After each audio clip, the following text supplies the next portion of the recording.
Good morning, dear students. The next topic we move on to blood groups and blood transfusion.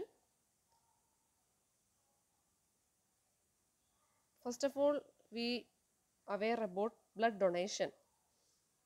So, blood donation is the voluntary draining of blood to be used for transfusion or made into medications for future use. നമുക്കറിയാം blood donation എന്ന് പറയുമ്പോൾ ഒരു voluntary draining ആണ്. എന്താണ് ചികിത്സ സംബന്ധമായിട്ടുള്ള കാര്യങ്ങൾക്ക് blood ഒരാളിൽ നിന്ന് മറ്റൊരാളിലേക്ക് കൊടുക്കുന്നതിനെയാണ് നമ്മൾ ബ്ലഡ് ഡൊണേഷൻ എന്ന് ഭാവിയിലെ യൂസിന് വേണ്ടിയിട്ട് കൊടുക്കുന്നതാണ് ബ്ലഡ് ഡൊണേഷൻ.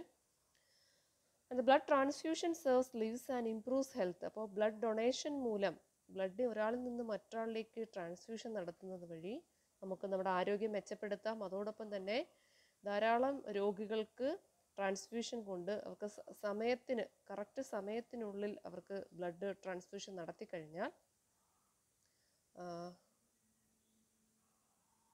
അവരുടെ ജീവനും ആരോഗ്യവും സംരക്ഷിക്കാൻ പറ്റും. അപ്പോൾ ഇങ്ങനെ കറക്റ്റ് സമയത്തിനുള്ളിൽ ഒരാളെ അയാളുടെ ലൈഫ് സേവ് ചെയ്യാൻ വേണ്ടിയിട്ട് നമുക്ക് ബ്ലഡ് അങ്ങനെ കൃത്യസമയത്ത് എത്തിച്ചു കൊടുക്കാൻ വേണ്ടിയിട്ടാണ് ബ്ലഡ് ഡൊണേഷൻ സാധാരണ നടപ്പിലാക്കി വരുന്നത്.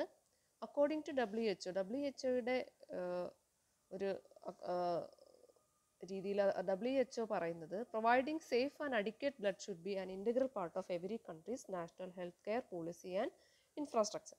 അപ്പോൾ WHO അഭിപ്രായപ്പെടുന്നത് ഒരു അഡിക്വേറ്റ് ആയിട്ടും സേഫ് ആയിട്ടുമുള്ള ഒരു ബ്ലഡ് ട്രാൻസ്ഫ്യൂഷൻ അല്ലെങ്കിൽ ബ്ലഡ് ഡൊണേഷൻ എന്ന് പറയുന്നത് ആ രാജ്യത്തിൻ്റെ പ്രധാനപ്പെട്ട ഹെൽത്ത് കെയർ പോളിസിയെയും ഇൻഫ്രാസ്ട്രക്ചറിനെയും അനുസരിച്ചായിരിക്കും. അപ്പോൾ എങ്ങനെയാണ് അവരൊരു നല്ല ഇൻഫ്രാസ്ട്രക്ചറും പോളിസിയൊക്കെ സ്വീകരിച്ചിരിക്കുന്നത്, അതൊരു ഇൻറ്റഗ്രൽ പാർട്ടായിരിക്കണം ബ്ലഡ് ട്രാൻസ്ഫ്യൂഷൻ്റെ. WHO also recommends that all activity related to blood collection. അപ്പോൾ WHO റെക്കമെൻഡ് ചെയ്തിരിക്കുന്നത് ബ്ലഡ് കളക്ഷനും testing, processing, storage and distribution be coordinated at the national level through effective organization and a national blood policy. അപ്പോൾ national blood പോളിസിയുടെ കുറേ criterias ഉണ്ട്, അല്ലെങ്കിൽ അവർ പറയുന്ന ആ ഒരു കുറച്ച് കാര്യങ്ങളുടെ അടിസ്ഥാനപ്പെടുത്തിയായിരിക്കണം ബ്ലഡ് ഡൊണേഷനുമായിട്ട് ബന്ധപ്പെട്ട അല്ലെങ്കിൽ ബ്ലഡ് ട്രാൻസ്ഫ്യൂഷനുമായിട്ട് ബന്ധപ്പെട്ട എല്ലാ കാര്യങ്ങളും എല്ലാ സ്ഥലത്തും നാഷണൽ ബ്ലഡ് പോളിസിയുടെ അടിസ്ഥാനത്തിലായിരിക്കണം നടത്തേണ്ടത്.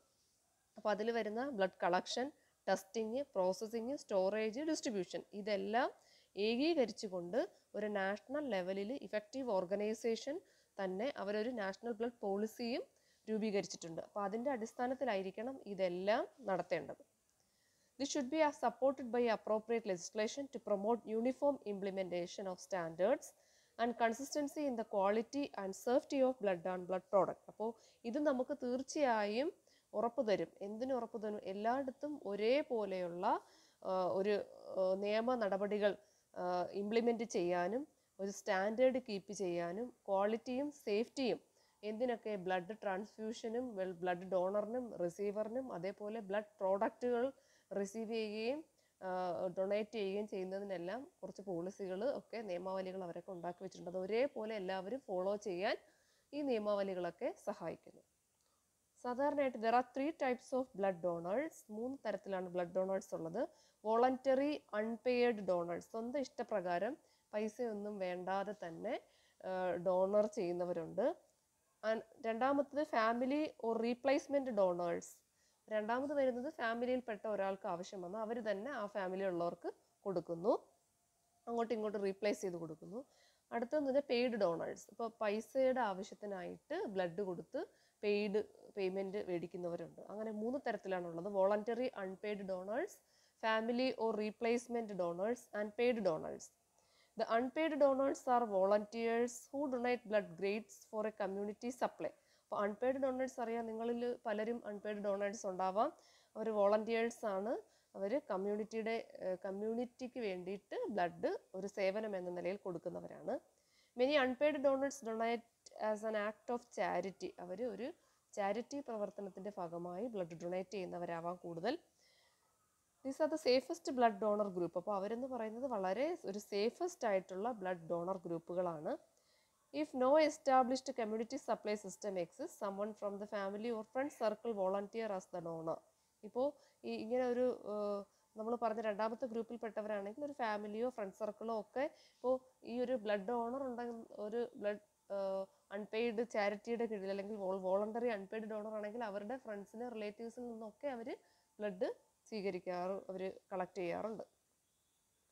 The paid donors, those who have donate blood offer regularly or remuneration. ചിലർ പെയ്ഡ് ഡോണേഴ്സ് ബ്ലഡ് കൊടുത്തിട്ട് ചെറിയൊരു തുക കൈപ്പറ്റുന്നുണ്ട്. Such donors may pass on transfusion transmissible infection including HIV.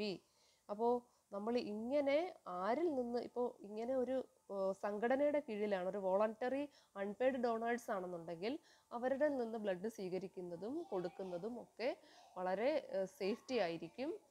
കാരണം അവരെ എല്ലാം പർപ്പസ്ഫുള്ളി അവരെല്ലാം ക്ലിയർ ആയിട്ട് പീരിയോഡിക് ചെക്കിങ് നടത്തി സേഫ്റ്റി ആയിട്ടുള്ള റൂൾസ് ഒക്കെ പാലിക്കുന്നവരായിരിക്കും. പക്ഷേ ഈ പെയ്ഡ് ഡോണേഴ്സ് എന്ന് പറയുമ്പോൾ ചില സമയം നമുക്ക് അറിയാൻ പറ്റില്ല.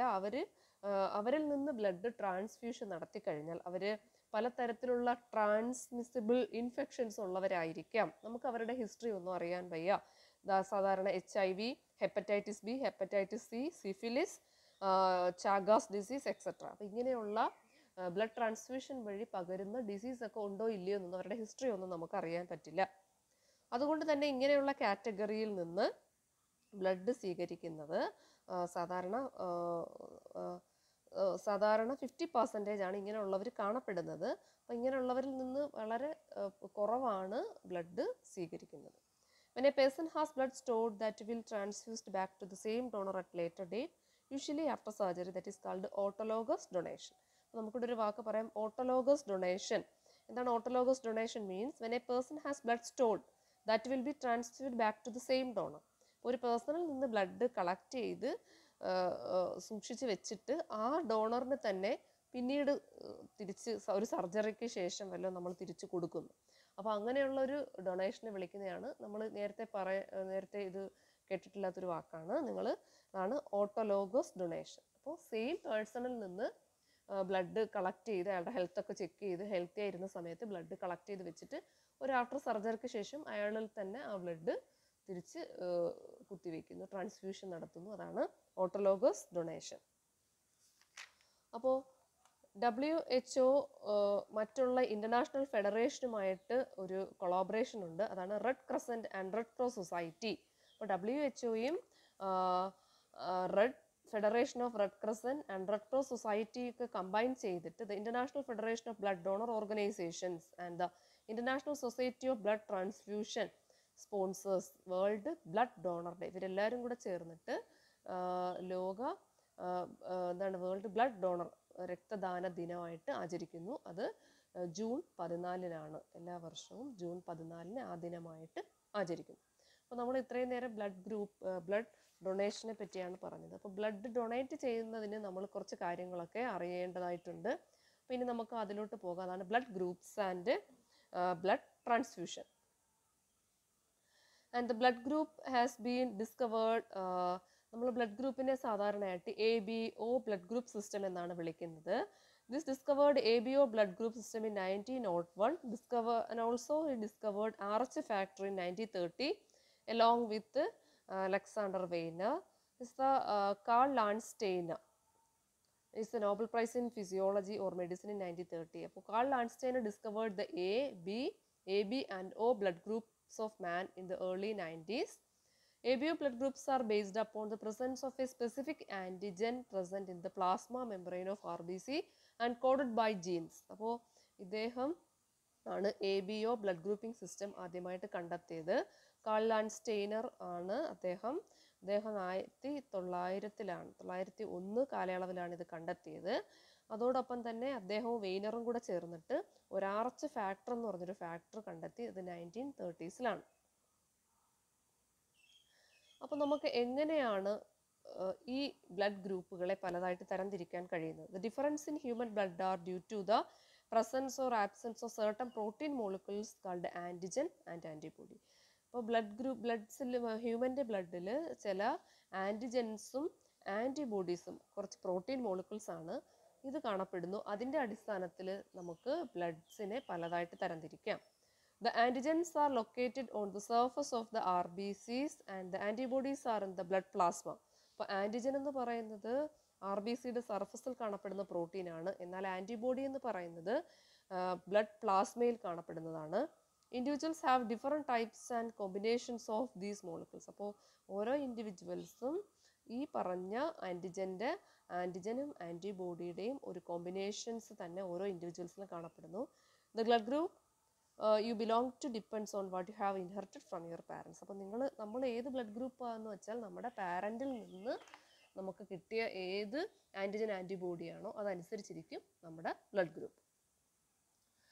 There are more than 20 genetically determined blood group system known today. ഇപ്പോൾ ഇന്ന് ഏകദേശം 20 ജനറ്റിക്കലി ഡിറ്റർമൈൻ ചെയ്ത ബ്ലഡ് ഗ്രൂപ്പ് സിസ്റ്റം ഉണ്ട്.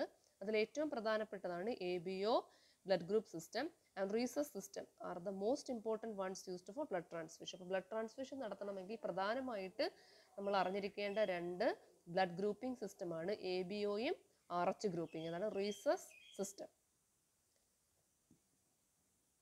Not all blood groups are compatible with each other.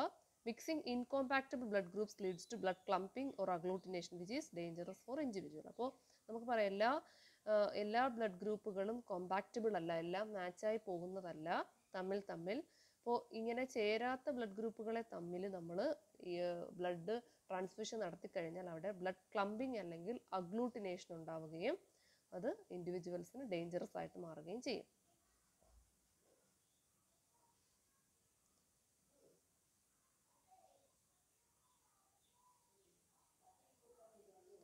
The most important in assuring a safe blood transfusion, it is based on the presence or absence of A and B antigen on RBC membrane. There are 4 blood groups according to the system. അപ്പോൾ നമ്മൾ ഈ പറഞ്ഞ ABO blood system അനുസരിച്ച് സാധാരണയായിട്ട് 4 തരത്തിലാണ് blood group system ഉള്ളത്. A, B, AB and O. നമുക്ക് നോക്കാം. ബ്ലഡ് ഗ്രൂപ്പ് A ആണെങ്കിൽ if you belonging to the blood group A, you have a antigen on the surface of your RBC. അപ്പോൾ blood group A ആണെങ്കിൽ അതിൻ്റെ RBCയുടെ പുറത്ത് antigen Aയും ഉണ്ട്, പ്ലാസ്മയിൽ antibody Bയും ഉണ്ട്. അപ്പോൾ അവർ A ഗ്രൂപ്പാണ്. ഇനി B ഗ്രൂപ്പ് പേഴ്സൺ ആണെങ്കിൽ the surface of RBC having antigen B and the plasma containing antibody A.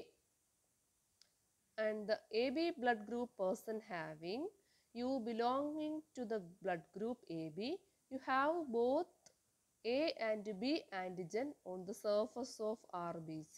അപ്പോൾ അവരുടെ RBCയുടെ സർഫസിൽ A ആൻറ്റിജനും B ആൻറ്റിജനും ഉണ്ട്. എന്നാൽ പ്ലാസ്മയിൽ Aയോ Bയോ ആൻറ്റിബോഡി കാണപ്പെടുന്നില്ല. 2 ആൻറ്റിബോഡി ഇല്ല അവരുടെ ബ്ലഡ് പ്ലാസ്മയിൽ. എന്നാൽ O ഗ്രൂപ്പ് ആണെങ്കിൽ if you belonging to the blood group O or null group, if you have neither A or B antigen on the surface of your RBC. അപ്പോൾ ഇവരുടെ RBCയുടെ പുറത്ത് 2 ആൻറ്റിജനും ഇല്ല, Aയും ഇല്ല Bയും ഇല്ല. പകരം ബ്ലഡ് പ്ലാസ്മയിൽ ആൻറ്റിബോഡി Aയും Bയും കാണപ്പെടുന്നു. അപ്പോൾ ഇങ്ങനെയാണ് നമ്മൾ ബ്ലഡ് ഗ്രൂപ്പിനെ തിരിച്ചറിയുന്നത്. ഒന്നുകൂടെ അത് പറയാം. ഇപ്പോൾ A ഗ്രൂപ്പ് ആണെങ്കിൽ അതിൻ്റെ പുറത്ത് A ആൻറ്റിജൻ, RBCയുടെ പുറത്ത് സർഫസ് ആൻറ്റിജൻ Aയും ആൻറ്റിബോഡി Bയുമായിരിക്കും. ഇനി B ഗ്രൂപ്പ് ആണെങ്കിൽ സർഫസ് ആൻറ്റിജൻ Bയും ഏത് ഗ്രൂപ്പാണോ അതേ ആൻറ്റിജൻ ആൻറ്റിബോഡി Aയുമായിരിക്കും. ഇനി AB ഗ്രൂപ്പ് ആണെങ്കിൽ ആൻറ്റിജൻ Aയും Bയും ആൻറ്റിബോഡി ആബ്സെൻ്റ് ആണ്. O ഗ്രൂപ്പ് ആണെങ്കിൽ ആൻറ്റിജൻ ആബ്സെൻ്റ് ആണ് Aയും Bയും, പക്ഷേ ആൻറ്റിബോഡി Aയും Bയും പ്ലാസ്മയിൽ പ്രസൻ്റ് ആണ്.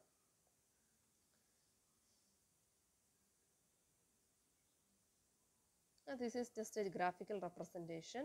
Blood group RBCയുടെ സർഫസിൽ ടൈപ്പ് എയിൽ A antigen antibody B, type ബിയിൽ B antigen antibody A, ABയിൽ both A and B antigen, neither antibody ഇല്ല. ഓയിലാണെങ്കിൽ ആൻറ്റിബോഡി ആൻറ്റിജൻ ഇല്ല, Aയും ഇല്ല Bയും ഇല്ല, കാരണം O ഗ്രൂപ്പ് നൾ ഗ്രൂപ്പ് എന്ന് വിളിക്കുന്നു. പക്ഷേ antibody both A and B antibodies are present in the plasma of O group. This is the table showing the 4 ABO phenotype of blood group. അപ്പോൾ ഇങ്ങനെയാണ് blood group A ആണെങ്കിൽ antigen A, B ആണെങ്കിൽ antigen B, AB ആണെങ്കിൽ 2 ഉണ്ട്, Oയ്ക്ക് antigen ഇല്ല. എന്നാൽ ആൻറ്റിബോഡിയുടെ കേസിൽ ഇങ്ങനെ. അപ്പോൾ ഇതാണ് അതിൻ്റെ ബ്ലഡ് ഗ്രൂപ്പിംഗ് സിസ്റ്റം. നമ്മൾ ഇനി എങ്ങനെയാണ് ഇത് എ ആണോ ബി ആണോ എന്ന് നമ്മൾ കണ്ടെത്തുന്നത്? അപ്പോൾ നമ്മൾ ബ്ലഡ് 3 സാമ്പിൾ എടുത്തു. അപ്പോൾ നമുക്ക് അവിടെ എ ആൻറ്റി സിറം എന്ന് പറഞ്ഞ സാധനം കിട്ടും, ആൻറ്റി സിറം എന്നും പറഞ്ഞ്. അതിനെ നമ്മൾ ഇപ്പോൾ നമ്മൾ എ ആൻറ്റി സിറം ആണ് യൂസ് ചെയ്തത് ബ്ലഡിൽ. അപ്പോൾ ബിയും നമ്മൾ യൂസ് ചെയ്തു, 3 ഡോട്ട് ബ്ലഡ് എടുത്തു. അതിൽ എ ആൻറ്റി സിറം യൂസ് ചെയ്ത് ബിയും യൂസ് ചെയ്ത്. അപ്പോൾ എ ഗ്രൂപ്പ് ആണെങ്കിൽ അവിടെ ക്ലംപിങ് നടന്നു, അപ്പോൾ അത് എ ഗ്രൂപ്പാണ്. ഇപ്പോൾ ബി ഗ്രൂപ്പിൽ ക്ലംപിങ് നടന്നില്ല. ഇനി ബി ഗ്രൂപ്പ് ആണെങ്കിൽ ബി ആൻറ്റി സിറം ഒഴിച്ചപ്പോൾ ക്ലംപിങ് നടന്നു. എ ബി ആണെങ്കിൽ രണ്ടിലും ക്ലംപിങ് നടന്നു. ഒ ആണെങ്കിൽ എവിടെയും ക്ലംപിങ് നടക്കുന്നില്ല, കാരണം അവിടെ ആൻറ്റിജൻ ആബ്സെൻ്റ് ആണ്. ഇത് ജസ്റ്റ് ചെയ്ത് നോക്കുന്നതാണ് ലാബിൽ. നിങ്ങൾക്ക് ഇതിൻ്റെ ആവശ്യമില്ല, ജസ്റ്റ് ഒന്ന് പറഞ്ഞതേ ഉള്ളൂ. അപ്പോൾ നിങ്ങൾ ഈ ടേബിൾ പഠിച്ചാൽ മതി. നിങ്ങളുടെ ടെക്സ്റ്റിൽ ടേബിൾ 4.1 അത് പഠിച്ചാൽ മതി. അപ്പോൾ ഇത് ഒന്ന് നമുക്ക് പറയാം. The ABO gene locus is located on the chromosome 9. അപ്പോൾ മനുഷ്യരിൽ ABO ജീൻ എന്ന ഈ ABO ബ്ലഡ് ഗ്രൂപ്പിനെ കൺട്രോൾ ചെയ്യുന്ന ജീൻ ലൊക്കേറ്റ് ചെയ്തിരിക്കുന്നത് നമ്മുടെ ക്രോമോസോം നമ്പർ 9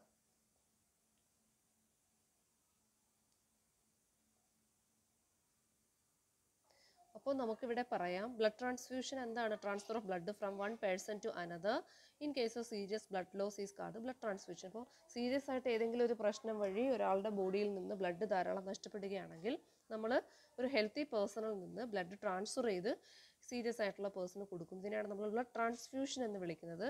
സാധാരണ ബ്ലഡ് ലോസ് ആവുന്ന ഇഞ്ചുറീസോ ഓപ്പറേഷൻസിലൊക്കെയാണ്. അപ്പോൾ അതിനെ ആ സമയത്ത് നഷ്ടപ്പെട്ട ബ്ലഡിനെ കോമ്പൻസേറ്റ് ചെയ്യാൻ വേണ്ടിയിട്ട് നമ്മൾ അതർ പേഴ്സൺസിൽ നിന്ന് ബ്ലഡ് ട്രാൻസ്ഫ്യൂഷൻ നടത്തുന്നു.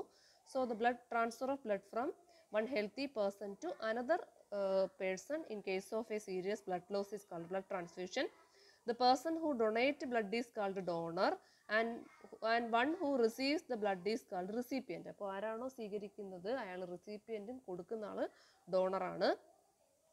During transfusion, if the blood which is being transfused is not matching or compatible, അപ്പോൾ ബ്ലഡ് ട്രാൻസ്ഫ്യൂഷൻ നടത്തുന്ന സമയത്ത് നമുക്ക് ഗ്രൂപ്പ് നോക്കാതെ ഏതെങ്കിലും ബ്ലഡ് ആർക്കെങ്കിലും എടുത്ത് കൊടുത്തു കഴിഞ്ഞാൽ എന്ത് പറ്റും? It will result in clumping of red blood cells or agglutination. അപ്പോൾ അങ്ങനെയാകുമ്പോൾ അവിടെ ബ്ലഡുകൾ തമ്മിൽ മാച്ച് അല്ലാത്ത ഓർ കോമ്പാക്റ്റബിൾ അല്ലെന്നുണ്ടെങ്കിൽ, നോട്ട് മാച്ചിങ് ഓർ കോമ്പാക്റ്റബിൾ അല്ലെന്നുണ്ടെങ്കിൽ എന്ത് പറ്റും? അവർക്ക് അവിടെ ബ്ലഡ് ക്ലോട്ടിങ് നടക്കും. അതിനെ വിളിക്കുന്ന പേരാണ് അഗ്ലൂട്ടിനേഷൻ. ക്ലംപിംഗ് നടക്കും. This will block the small blood vessels preventing the flow of blood. അത് ബ്ലഡ് വെസൽസ്, ചെറിയ ചെറിയ ബ്ലഡ് വെസൽസിനെയൊക്കെ ബ്ലോക്ക് ചെയ്യുകയും ബ്ലഡിൻ്റെ ഫ്ലോയെ ബ്ലോക്ക് ചെയ്യുകയും ചെയ്യുന്നു. Later these agglutinated RBC get disintegrated and liberate the hemoglobin into bloodstream. അപ്പോൾ എന്ത് ചെയ്യും? ഇത് RBCയെ ഇല്ലാതാക്കുകയും കൂടാതെ കിഡ്നിയെ തകരാറിലാക്കുകയും ഇത് യൂറിനിൽ ഇത് ഇൻസോളബിൾ ആയിട്ട് ഇങ്ങനെ നശിച്ച ഹീമോഗ്ലോബിൻ യൂറിനിൽ ഇൻസോളബിൾ ആവുകയും ഇത് കിഡ്നി ട്യൂബ്യൂൾസിനെയൊക്കെ ബ്ലോക്ക് ചെയ്യപ്പെടുകയും ഇത് ശരീരത്തിന് വളരെയധികം ഫേറ്റലാണ്. So before blood transfusion, matching or compatibility of the donor's blood with the recipient blood must be checked. അപ്പോൾ തീർച്ചയായും ബ്ലഡ് ട്രാൻസ്ഫ്യൂഷന് മുമ്പ് ഡോണറിൻ്റെയും റെസിപ്പിയൻറ്റിൻ്റെയും ബ്ലഡ് ഗ്രൂപ്പിംഗ് തമ്മിൽ തീർച്ചയായും ചെക്ക് ചെയ്യേണ്ടത് അത്യാവശ്യമാണ്. And agglutination or clumping of red blood cells is due to the antigen antibody reaction. അപ്പോൾ how this agglutination happen? അപ്പോൾ എങ്ങനെയാണ് ഇങ്ങനെ ഒരു agglutination നടക്കുന്നത്? Because agglutination or clumping of red blood cells is due to the antigen antibody reaction. അപ്പോൾ സാധാരണ ഇങ്ങനെ agglutination നടക്കാൻ കാരണം ആൻറ്റിജൻ ആൻറ്റിബോഡി റിയാക്ഷൻ മൂലമാണ്. In blood transfusion, it is the RBC of the transfused blood that agglutinate and not that of the recipient, because the antibodies in the transfused blood become diluted in the recipient blood and get dissolved rapidly before agglutination could occur. അപ്പോൾ എന്താ നടക്കുന്നത്? ഇങ്ങനെ നമ്മൾ blood ഇത് നോക്കാതെ, നമ്മൾ blood group നോക്കാതെ കൊടുക്കുന്ന സമയത്ത് ഈ നമ്മൾ ആൻറ്റിജൻ ആൻറ്റിബോഡി തമ്മിൽ റിയാക്ഷൻ ഉണ്ടാവുകയും അവിടെ ബ്ലഡ് അഗ്ലൂട്ടിനേഷന് കാരണമാവുകയും ചെയ്യുന്നു. The possibility of blood transfusion among these 4 blood groups can be represented as figure shown in 4.3 in your textbook. അപ്പോൾ നമുക്കറിയാം O ഗ്രൂപ്പിന് നമ്മൾ യൂണിവേഴ്സൽ ഡോണർ എന്നാണ് വിളിക്കുന്നത്. കാരണം because the O group has neither A nor B antigen. 2 antigen ഇല്ലാത്തതുകൊണ്ട് A ഗ്രൂപ്പുകാർക്ക് blood ആർക്ക് കൊടുത്താലും അവിടെ അഗ്ലൂട്ടിനേഷൻ നടക്കുന്നില്ല. അപ്പോൾ നമുക്ക് ഒ ഗ്രൂപ്പിനെ യൂണിവേഴ്സൽ ഡോണർ എന്ന് വിളിക്കാം. A group blood is not matching for a person or B. അപ്പോൾ എ ഗ്രൂപ്പ് ബ്ലഡ് എടുത്ത് ബി ഗ്രൂപ്പുകാർക്ക് കൊടുത്താൽ അവിടെ അഗ്ലൂട്ടിനേഷൻ നടക്കും. കാരണം എ ആൻറ്റിജനും ബി ആൻറ്റിജനും അവർക്ക് തമ്മിൽ അഗ്ലൂട്ടിനേഷൻ നടക്കാനുള്ള സാധ്യതയുണ്ട്. കാരണം A blood group is not matching for a person of B group since the antibody alpha present in the plasma of recipient. കാരണം എ ബ്ലഡ് ഗ്രൂപ്പുകാരൻ്റെ പ്ലാസ്മയിലുള്ള ആൻറ്റിബോഡി ബി ആണ്, ആൻറ്റിജൻ എ ആണ്. ബിയിൽ B ആൻറ്റിജനും antibody എയും. അപ്പോൾ ഇത് തമ്മിൽ ആൻറ്റിജൻ ആൻറ്റിബോഡി റിയാക്ഷൻ നടന്ന് agglutination നടക്കും. എന്നാൽ ഒ ഗ്രൂപ്പിന് ആൻറ്റിജൻ ഒന്നും ഇല്ലാത്തതുകൊണ്ട് ആർക്ക് വേണമെങ്കിലും ബ്ലഡ് കൊടുക്കാം. അവിടെ അവർക്ക് സംഭവിക്കുന്നത് എന്താണ്? അഗ്ലൂട്ടിനേഷൻ നടക്കുന്നില്ല. കാരണം ആബ്സെൻസ് ഓഫ് ആൻറ്റിജൻ ഇല്ലാത്തതുകൊണ്ട് ആൻറ്റിജൻ ആൻറ്റിബോഡി റിയാക്ഷൻ നടക്കുന്നില്ല. അപ്പോൾ നമ്മൾ ഒ ഗ്രൂപ്പ് എന്ന് പറയുന്നത് blood lack antigen A and antigen B. Antigen എയും ബി ആബ്സെൻ്റ് ആയതുകൊണ്ട് ഇവരെ യൂണിവേഴ്സൽ ഡോണേഴ്സ് എന്ന് വിളിക്കുന്നു. അതേപോലെ തന്നെ ഇവർക്ക് they can receive the blood O, പക്ഷെ അവർക്ക് ബ്ലഡ് ഒ പേഴ്സൺസിൽ നിന്ന്, ഒ ഗ്രൂപ്പിൽ നിന്ന് മാത്രമേ സ്വീകരിക്കാൻ കഴിയൂ. ഇനി എ ബി ഗ്രൂപ്പിനെ നമുക്ക് വിളിക്കാം യൂണിവേഴ്സൽ റിസീപ്പിയൻറ്റ്. കാരണം അവർക്ക് ആരിൽ നിന്ന് വേണമെങ്കിലും ബ്ലഡ് സ്വീകരിക്കാം. കാരണം hence they are but A B group person cannot donate blood to person other than their own group. അപ്പോൾ എ ബി ഗ്രൂപ്പുകാർക്ക് അവർക്ക് മാത്രമേ കൊടുക്കാൻ പറ്റൂ. അപ്പോൾ എ ബി ബ്ലഡ് ഗ്രൂപ്പ് ഉള്ള ഒരു വ്യക്തിക്ക് എ ബി ബ്ലഡ് ഗ്രൂപ്പുകാരന് മാത്രമേ കൊടുക്കാൻ പറ്റൂ, വേറെ ആർക്കും കൊടുക്കാൻ പറ്റില്ല. പക്ഷെ ആരിൽ നിന്ന് വേണമെങ്കിലും സ്വീകരിക്കാം. കാരണം ആൻറ്റിബോഡി ആബ്സെൻ്റ് ആണ്. അപ്പോൾ അവിടെ അഗ്ലൂട്ടിനേഷൻ നടക്കാൻ ചാൻസ് ഇല്ല, അഗ്ലൂട്ടിനേഷൻ നടക്കുന്നില്ല. അപ്പോൾ നമ്മളിവിടെ എ ബി ബ്ലഡ് ഗ്രൂപ്പിനെ യൂണിവേഴ്സൽ റിസീപ്പിയൻ്റ് എന്ന് വിളിക്കുന്നു. കാരണം അയാൾക്ക് ആരിൽ നിന്ന് വേണമെങ്കിലും ബ്ലഡ് സ്വീകരിക്കാം. Because their RBC contain both A and B antigen and the antibody is absent. But O group is known as the universal donor. അവർക്ക് ആർക്ക് വേണമെങ്കിലും കൊടുക്കാം. കാരണം their RBC contain no antigen A or B, but the plasma containing neither antibody A and B.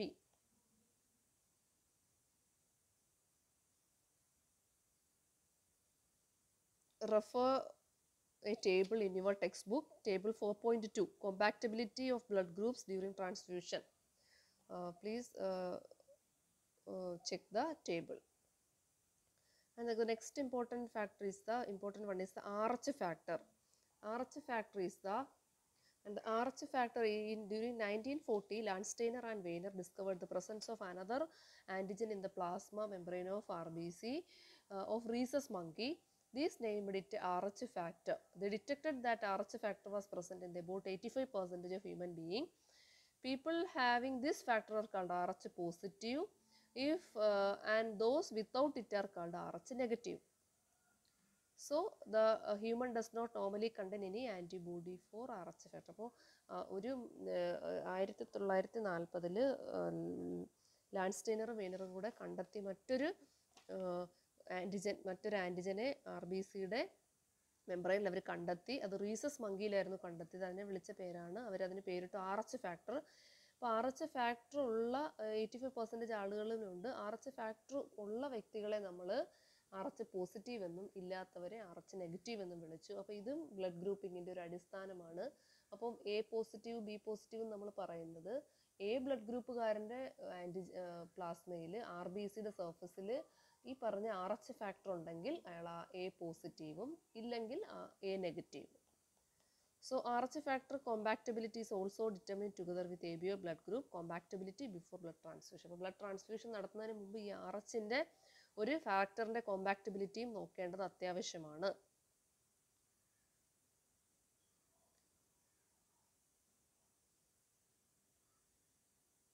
അപ്പോൾ ഇതുമായിട്ട് ബന്ധപ്പെട്ട് നമ്മൾ പറയാൻ പോകുന്ന ഒരു കാര്യമാണ് blood from safe group person can be received safely without any compatibility problem. അപ്പോൾ നമ്മൾ എപ്പോഴും ബ്ലഡ് ട്രാൻസ്ഫ്യൂഷൻ നടത്തുന്നതിന് മുമ്പ് ബ്ലഡ് ഗ്രൂപ്പും RH ഗ്രൂപ്പും നോക്കി സേഫ് ആണെങ്കിൽ മാത്രമേ, കോമ്പാക്റ്റബിലിറ്റി പ്രോബ്ലം ഇല്ലെന്ന് ഉറപ്പ് വരുത്തിയിട്ട് മാത്രമേ ബ്ലഡ് റിസീവ് ചെയ്യാവൂ. ഇതുമായിട്ട് ബന്ധപ്പെട്ടൊരു ടേമാണ് erythroblastosis fetalis. This is a haemolytic disease of newborn. ന്യൂ ബേൺസിൽ കാണപ്പെടുന്ന ഒരു ഹീമോലിറ്റിക് ഡിസീസാണ് erythroblastosis fetalis. This is connected with RH factor. RH ഫാക്ടറുമായിട്ട് ബന്ധപ്പെട്ടതാണ്. It is due to the maternal fetal incompatibility. അപ്പോൾ ഇത് സാധാരണയായിട്ട് കാണുന്നത് മെറ്റേണൽ കുഞ്ഞിൻ്റെയും അമ്മയുടെയും ഇൻകോമ്പാക്റ്റബിൾ ബ്ലഡുകൾ തമ്മിൽ ഇൻകോമ്പാക്റ്റബിൾ ആയിട്ട് വരുമ്പോഴാണ്. It occurs the foetus and causes death in the womb or soon after birth. ഇത് ഗർഭസ്ഥാവസ്ഥയിൽ തന്നെ കുഞ്ഞ് മരിക്കാനോ അല്ലെങ്കിൽ പ്രസവശേഷം ഉടൻ തന്നെ മരിക്കാനോ കാരണമാകുന്നു. ഇതുണ്ടാവാനുള്ള പ്രധാന കാരണം when the mother is RH negative and the father is RH positive. അപ്പോൾ ഒരു RH നെഗറ്റീവ് ആയിട്ടുള്ള ലേഡി ഒരു പോസിറ്റീവ് ആയിട്ടുള്ള ഒരാളെ വിവാഹം കഴിക്കുകയാണെങ്കിൽ then the fetus will be RH positive. അപ്പോൾ അവരുടെ ഫീറ്റസ് എന്ന് പറയുന്നത് ആദ്യത്തെ കുട്ടിയുടെ ഫീറ്റസ് RH പോസിറ്റീവ് ആയിരിക്കും. ആദ്യത്തെ കുട്ടി the fetal blood containing RH antigen enters the maternal blood and induces the formation of RH antibody in the maternal blood. അപ്പോൾ ആദ്യത്തെ കുട്ടി അമ്മ നെഗറ്റീവാണ്. ഫസ്റ്റ് പ്രഗ്നൻസിയിൽ അമ്മ നെഗറ്റീവും അച്ഛൻ പോസിറ്റീവ് ആണെങ്കിൽ ഫസ്റ്റ് ഇവരുടെ കുട്ടി എന്ന് പറയുന്നത് RH പോസിറ്റീവ് ആണെങ്കിൽ കുട്ടി ഫസ്റ്റ് ഡെലിവറി സമയത്ത് എന്താ സംഭവിക്കുക? Fetal blood containing RH antigen. അപ്പോൾ അമ്മ RH നെഗറ്റീവ് ആണ്, കുഞ്ഞ് അച്ഛൻ പോസിറ്റീവ് ആയതുകൊണ്ട് കുഞ്ഞ് RH പോസിറ്റീവ് ആണെങ്കിൽ ഈ RH ആൻറ്റിജൻ മെറ്റേണൽ ബ്ലഡിൽ കലരുകയും അവിടെ induces the formation of RH antibody. അമ്മയുടെ ബോഡിയിൽ RH നെഗറ്റീവ് RH ഫാക്ടർ ഇല്ല, പക്ഷെ അവിടെ RH പോസിറ്റീവ് ആൻറ്റിജൻ ഉണ്ടാക്കാനുള്ള ഒരു മെറ്റേണൽ ബ്ലഡിൽ ഉണ്ടാക്കാനായിട്ടുള്ള ഒരു ഇൻഡ്യൂസറായിട്ട് മാറുകയും this is a slow process. ഇത് വളരെ സ്ലോയിൽ നടക്കുന്ന പ്രോസസ്സാണ്. And the child may be born normally. അപ്പോൾ ആദ്യത്തെ കുട്ടി നോർമലി ജനിക്കും. But if the woman conceives an RH positive fetus for the second time. അപ്പോൾ രണ്ടാമത്തെ സമയം അപ്പോൾ അമ്മയുടെ ബോഡിയിൽ ഓൾറെഡി പ്രസവ സമയത്ത് RH പോസിറ്റീവ് കുഞ്ഞിൽ നിന്ന് കുറച്ച് RH ഫാക്ടർ ബ്ലഡിൽ കലർന്നപ്പോൾ അമ്മയുടെ ബോഡി ഈ RH ഫാക്ടറിനെ നശിപ്പിക്കാൻ ഉള്ള ആൻറ്റിബോഡി സ്ലോയിൽ പ്രൊഡ്യൂസ് ചെയ്ത് വെച്ചിട്ടുണ്ട്. അപ്പോൾ രണ്ടാമത്തെ ഡെലിവറി സമയത്ത് കുഞ്ഞ് RH പോസിറ്റീവ് ആണെങ്കിൽ the woman conceives an RH positive fetus for the second time. അപ്പോൾ സെക്കൻഡ് ടൈമിൽ വുമൺ RH പോസിറ്റീവ് ഫീറ്റസിനെയാണ് ക്യാരി ചെയ്യുന്നതെങ്കിൽ the already formed RH antibody in the maternal blood reaches the fetal blood. അപ്പോൾ already അമ്മയുടെ ബോഡിയിൽ first delivery സമയത്ത് RH പോസിറ്റീവിനെതിരെയുള്ള antibody ഉണ്ടായിട്ടുണ്ട്. അത് നേരെ ഫീറ്റൽ ബ്ലഡിൽ വരികയും പ്ലാസൻ്റ വഴി അവിടെ ക്ലംബിങ് ഉണ്ടാവുകയും ഫീറ്റസിൻ്റെ RBCയുമായിട്ട് ക്ലംബിങ് നടക്കുകയും കുട്ടി ഗർഭാവസ്ഥയിൽ തന്നെ മരണപ്പെടാനോ അല്ലെങ്കിൽ പ്രസവിച്ച ഉടൻ തന്നെ മരണപ്പെടാനോ കാരണമാകും. ഇതിനെ വിളിക്കുന്ന പേരാണ് erythroblastosis fetalis. And the child may die before or soon after birth. അപ്പോൾ കുട്ടി പെട്ടെന്ന് തന്നെ മരിക്കുന്നതിനുള്ള കാരണമുണ്ട്. അപ്പോൾ ഇതിനെ നമുക്ക് ഓവർകം ചെയ്യാനായിട്ട് ഇപ്പോൾ സാധാരണയായിട്ട് അവൈലബിൾ ആയിട്ടുള്ള ഒരു ഇഞ്ചക്ഷനാണ് RH ഇഞ്ചക്ഷൻ. RHD ഇഞ്ചക്ഷൻ ഉണ്ട്. അപ്പോൾ ഇങ്ങനെ അമ്മ നെഗറ്റീവാണ്, ഫസ്റ്റ് കുട്ടി പോസിറ്റീവ് ആണെങ്കിൽ അപ്പോൾ ഡെലിവറി സമയത്ത് തന്നെ ഈ ഇഞ്ചക്ഷൻ എടുത്തു കഴിഞ്ഞാൽ ഈ പറഞ്ഞ ഒരു പ്രോബ്ലത്തെ ഈ അമ്മയുടെ ബോഡിയിൽ ഉണ്ടാകാൻ സാധ്യതയുള്ള ആ RH ഫാക്ടറിനെതിരായിട്ടുള്ള ആൻറ്റിബോഡി നശിപ്പിച്ച് കളയുന്ന ഇഞ്ചക്ഷൻ. അങ്ങനെ ആകുമ്പോൾ രണ്ടാമത്തെ കുട്ടി സേഫായിട്ട് ഡെലിവറി നടക്കും. ഇനി ആദ്യത്തെ കുട്ടി നെഗറ്റീവ് ആണെങ്കിൽ ഇങ്ങനെ ഒരു ഇഞ്ചക്ഷൻ്റെ ആവശ്യമില്ല. ഇതാണ് എറിത്രോബ്ലാസ്റ്റോസിസ് ഫീറ്റാലിസിസ്. സോ എറിത്രോബ്ലാസ്റ്റോസിസ് ഫീറ്റാലിസിസ് കൂടാതെ തന്നെ ഇക്ടറസ് ഗ്രാവിസ് നിയോനറ്റേറിയം, കെർണിക്ടറസ് ഹൈഡ്രോപ്സ് ഫെറ്റാലിസ്, ഇതൊക്കെ ഇതുമായിട്ട് ബന്ധപ്പെട്ടുണ്ടാകുന്ന പല കണ്ടീഷൻസ് ആണ്. നമുക്ക് ഇതിൽ പ്രധാനമായിട്ട് വേണ്ടത് എറിത്രോബ്ലാസ്റ്റോസിസ് ഫീറ്റാലിസിസ് മാത്രമാണ്. ഇതിനെ നമുക്ക് prevention and treatment injecting single dose of RH antibody ANTI-D injection to the mother soon after delivery. അപ്പോൾ പെട്ടെന്ന് തന്നെ ഈ injection ANTI-D RH antibody injection എടുത്താൽ മതി. അപ്പോൾ തന്നെ പെട്ടെന്ന് പിന്നെ അല്ലെങ്കിൽ എക്സ്ചേഞ്ച് ട്രാൻസ്ഫ്യൂഷൻ. അപ്പോൾ ഇതാണ് സാധാരണയായിട്ട് ഉള്ള ഒരു ട്രീറ്റ്മെൻറ്റ്.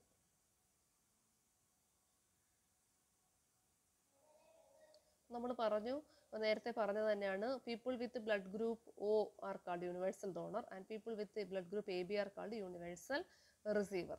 ഇതാണ് അതിൻ്റെ ഒരു ഫ്ലോ ചാർട്ട്. ആൻഡ് അപ്പോൾ എങ്ങനെ ബ്ലഡ് ട്രാൻസ്ഫ്യൂഷൻ്റെ പ്രധാനപ്പെട്ട ഇൻഡിക്കേഷൻസ് എന്താണ്? ബ്ലഡ് ലോസിനെ തടയുക, for quick restoration of haemoglobin, exchange transfusion, blood disease. അപ്പോൾ ഡോണർ റെസിപ്പിയൻറ്റും ഈ കാര്യങ്ങളൊക്കെ തീർച്ചയായും അറിഞ്ഞിരിക്കേണ്ടതാണ്.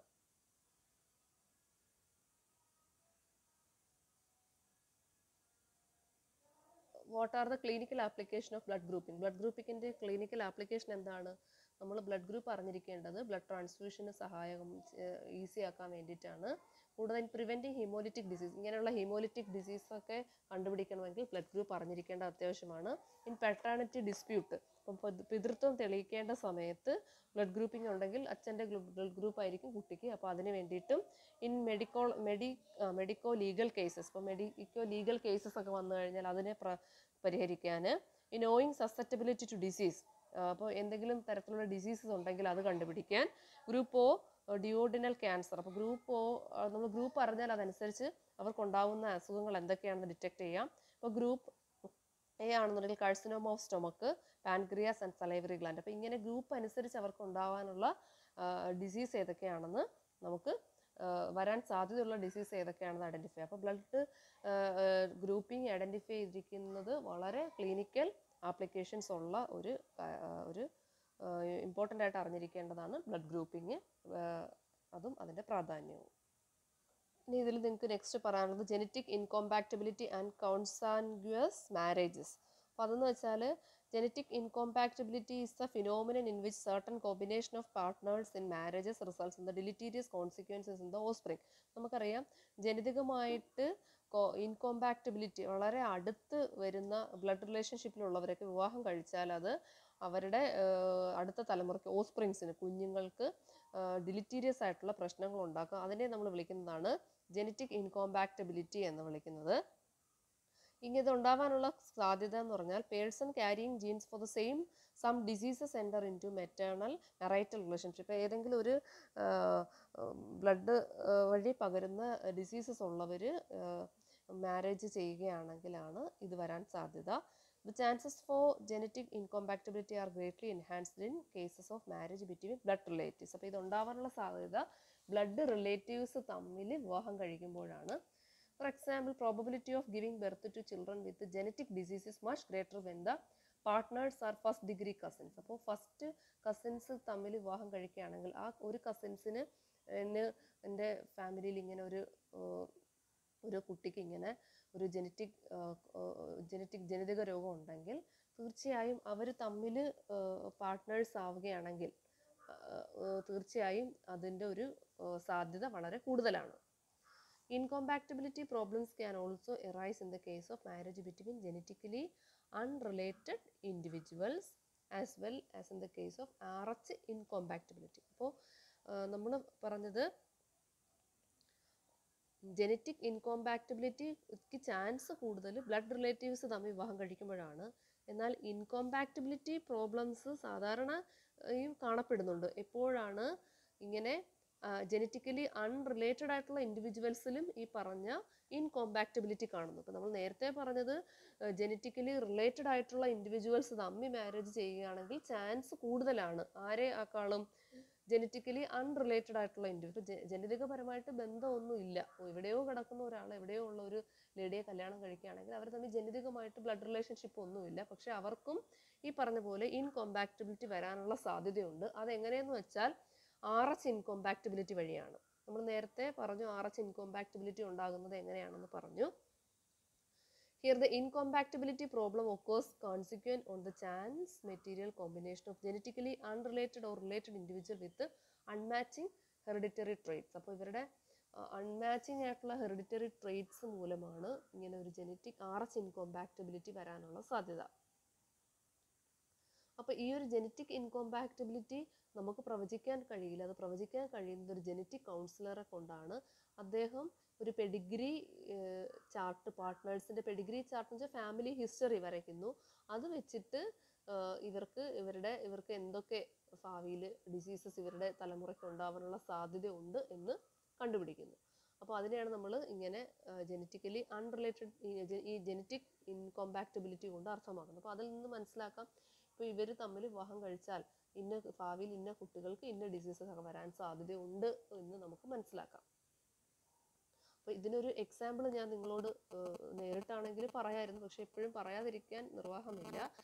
എൻ്റെ ഒരു സുഹൃത്ത് വിവാഹം കഴിച്ചു.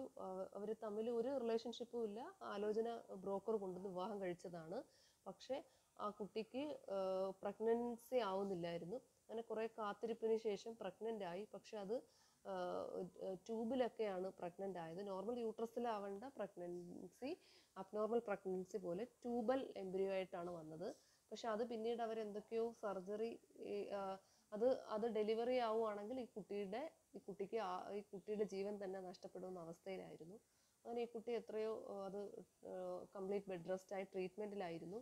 അപ്പോൾ അതൊരു പ്രത്യേക തരം കേസായിരുന്നു. അത് എന്തുകൊണ്ടാണെന്ന് ഡോക്ടർ അനലൈസ് ചെയ്ത് പഠിച്ചപ്പോൾ അങ്ങനെ ഇവരുടെ ഫാമിലി ഹിസ്റ്ററി ഈ ചെറുക്കൻ്റെയും പെണ്ണിൻ്റെയും ഫാമിലി ഹിസ്റ്ററി പെഡിഗ്രി ചാർട്ട് അവർ വരച്ചപ്പോൾ അവർക്ക് മനസ്സിലായത് ഈ പെണ്ണും ചെറുക്കനും രണ്ടുപേരും രണ്ട് സ്ഥലത്താണ്, ആക്ച്വലി ദൂരെ ഉള്ള സ്ഥലത്താണ്. പക്ഷേ അവരുടെ ഏതോ ആൻസിസ്റ്റേഴ്സ് തമ്മിൽ ബ്ലഡ് റിലേഷൻഷിപ്പ് ഉണ്ട്, അവർ ആൻസിസ്റ്റേഴ്സ് തമ്മിൽ റിലേഷൻഷിപ്പ് ഉണ്ടായിരുന്നു. അപ്പോൾ ഇവർക്ക് രണ്ടുപേർക്കും ആ കോമൺ ജീൻ ഇങ്ങനെ എത്രയോ തലമുറയായിട്ട് കൈമാറ്റം വന്ന് കിട്ടിയിട്ടുണ്ടായിരുന്നു. അപ്പോൾ അതുകൊണ്ടാണ് ഇവർക്ക് ഇങ്ങനെ ഇവരുടെ ഓസ്പ്രിങ്സിന് ഇങ്ങനെ ഒരു പ്രശ്നം ഉണ്ടായത് എന്ന് അവർ കണ്ടെത്തി. പക്ഷെ ഇപ്പോൾ ആ കുട്ടി ആ ട്രീറ്റ്മെൻറ്റിനൊക്കെ ശേഷം കുറേ കാലത്തിന് ശേഷം രണ്ടാമത് നോർമൽ ഡെലിവറി നടത്തി ഇപ്പോൾ സേഫ് ആയിട്ടിരിക്കുന്നു. അപ്പോൾ ഇങ്ങനെ ഇതാണ് ഈ RH ഇൻകോമ്പാക്റ്റബിലിറ്റി എന്ന് പറയുന്നത്. നമ്മൾ ജനറ്റിക്കലി നമ്മൾ അൺറിലേറ്റഡ് ഇൻഡിവിജ്വൽ ആണ്, പക്ഷേ പെഡിഗ്രി നമ്മൾക്ക് അങ്ങനെ പറയാം, പക്ഷെ അവർക്കും ഈ RH ഇൻകോമ്പാക്റ്റബിലിറ്റി വരാനുള്ള സാധ്യതയുണ്ട്. അത് നമ്മൾ ഐഡന്റിഫൈ ചെയ്യുന്നത് ജനറ്റിക് കൗൺസിലേഴ്സ് ആണ് ത്രൂ പെഡിഗ്രി. അവരുടെ ഫാമിലി ഹിസ്റ്ററി ചാർട്ട് വരയ്ക്കുന്നത് പെഡിഗ്രി ചാർട്ട് വഴി മാത്രമേ നമുക്ക് അത് കണ്ടെത്താൻ കഴിയുകയുള്ളൂ. So and next is the consanguinity, that is the blood relation from the consanguinity means blood relation എന്നാണ്, means related by descent from a common ancestor. അപ്പോൾ ഇവിടെ എന്ന് വെച്ചാൽ എന്താണ്, അവരുടെ തലമുറ ഒരു കോമൺ ആൻസസ്റ്ററിൽ നിന്ന് വന്നതാണെങ്കിൽ അതാണ് കോൺസാൻഗ്യുനിറ്റി എന്ന് പറയുന്നത്. അപ്പോൾ കോൺസാൻഗ്യുനിറ്റി എന്ന് പറയുമ്പോൾ അവരുടെ തലമുറ. അപ്പോൾ ഞാൻ നേരത്തെ പറഞ്ഞ എക്സാമ്പിൾ ഈ കോൺസാൻഗ്യുനിറ്റിക്ക് എക്സാമ്പിൾ ആണ്. ഇവർ ഈ പെഡിഗ്രി ചാർട്ട് വരച്ചപ്പോൾ ഈ രണ്ടുപേരുടെയും ഏതോ ഒരു ആൻസസ്റ്റർ മുൻഗാമി ഒരു ഫാമിലിയിൽ പെട്ടതെങ്ങാണ്ടായിരുന്നു. അങ്ങനെ അവർ തമ്മിൽ എന്തോ റിലേഷൻഷിപ്പ് ഉണ്ടായിരുന്നു. അങ്ങനെയാണ് ഇവർക്ക് ഈ കോൺസാൻഗ്യുനിറ്റി എന്ന് പറയുന്നത്. അതാണ് കോമൺ ആൻസസ്റ്ററിൽ നിന്ന് വന്നവരാണ്, പക്ഷെ അവർ ഫാമിലിയൊക്കെ എങ്ങനെയോ വേർപെട്ട് ദൂരോട്ട് പോയി. പക്ഷെ അൺഎക്സ്പെക്റ്റഡ് ആയിട്ട് ഇവർ തമ്മിൽ വീണ്ടും വിവാഹം വിവാഹം കഴിക്കുകയാണെങ്കിൽ ഇവരുടെ ബോഡിയിലെല്ലാം ആ കോമൺ ആൻസസ്റ്ററിൻ്റെ അവരുടെ ബ്ലഡിൽ അല്ലെങ്കിൽ അവരുടെ DNA-യിൽ ആ കോമൺ ആൻസസ്റ്ററിൻ്റെ ജീനുകൾ കാണപ്പെടാം. അത് ചില കേസിൽ എക്സ്പ്രസ് ചെയ്യത്തില്ല, പക്ഷേ ആ ബ്ലഡ് റിലേറ്റീവ്സ് തമ്മിൽ ആ ഒരു റിലേഷൻഷിപ്പിൽ അവർ തമ്മിൽ മാരേജ് നടക്കുന്ന സമയത്ത് ഒരു അടുത്ത ജനറേഷനിൽ അത് എക്സ്പ്രസ് ചെയ്യാനുള്ള സാധ്യതയുണ്ട്. അതാണ് കോൺസാൻഗ്യുനിറ്റി എന്ന് പറയുന്നത്. It refers to the property of being from the same kinship as another person. The offspring of consanguineous relationship are at a high risk of genetic disorder. അപ്പോൾ ഇങ്ങനെ ഉണ്ടാകുന്ന കോൺസാൻഗ്യുനസ് റിലേഷൻഷിപ്പ് എന്ന് പറയുന്നത് ജനിതക രോഗങ്ങൾക്ക് ഒക്കെ വളരെ ഒരു ഹൈ റിസ്ക് ഉള്ള ഒരു കേസസ് ആണ്. So genetically defective individuals usually carry 2 doses of the disease causing gene. അപ്പോൾ ഇവർക്ക് സാധാരണ ഉള്ളവരെക്കാട്ടിലും ജനിതക രോഗം വരാനുള്ള ജീനുകൾ ഇരട്ടിയാണ്. അപ്പം അങ്ങനെ ഇതാണ് കോൺസാൻഗ്യുനിറ്റി എന്ന് പറയുന്നത്.